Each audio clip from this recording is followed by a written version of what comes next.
আর যেন তর সইছে না রিঙ্কু সিং এর। প্রিয়াকে এক ঝলক দেখার প্রত্যাশায় সোজা এমপির বাড়িতে রিঙ্কু সিং। সদ্য বাগদানের পরে রিঙ্কুর এমন অবস্থা দেখে অবাক সকলে। রিঙ্কু সিং সকলের কাছেই প্রিয়। 22 গজে তার আক্রমণাত্মক ব্যাটিং যতটা মুগ্ধ করার মতো তেমনই সরল আচরণ। তার এই ভিডিওতে এমন মুহূর্তই ধরা পড়েছে। প্রেম বহুদিনের। গত 8ই জুন বাগদান পর্বও সম্পন্ন হয়েছে। অপেক্ষা বিয়ের।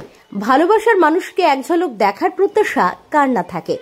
এই আশায় সোজা সাংসদের বাড়িতে চলে গেলেন রিঙ্কু সিং, যে মুহূর্ত সোশ্যাল মিডিয়ায় সকলের মন জয় করেছে। ক্রিকেট মাঠে হোক বা বাইরে, রিঙ্কু সিং সকলের কাছে প্রিয়। গত 8ই জুন উত্তরপ্রদেশের মছলির শহরের সাংসদ প্রিয়া সরোজের সঙ্গে বাগদান পর্ব সম্পন্ন হয়েছে তার। লখনৌয়ের এক হোটেলে প্রায় 300 অতিথি উপস্থিত ছিলেন। এর মধ্যে যেমন ক্রিকেটাররা ছিলেন, তেমনি রাজনীতির ব্যক্তিত্বরাও। বাগদানের মাত্র কয়েকদিন হয়েছে। হবু স্ত্রীর সঙ্গে দেখা করতে সোজা তার বাড়িতেই এবার হাজির রিঙ্কু সিং। প্রিয়া সরোজ নিজে যেমন সাংসদ, তেমনি রিঙ্কু সিং এর শ্বশুর তুফান সরোজও সাংসদ। শুক্রবার সারপ্রাইজ ভিজিট করেন সেখানেই রিঙ্কু। প্রিয়ার মা অর্থাৎ রিঙ্কু সিং এর শাশুড়ি মুন্নি দেবী ফুল দিয়ে স্বাগত জানান তাকে।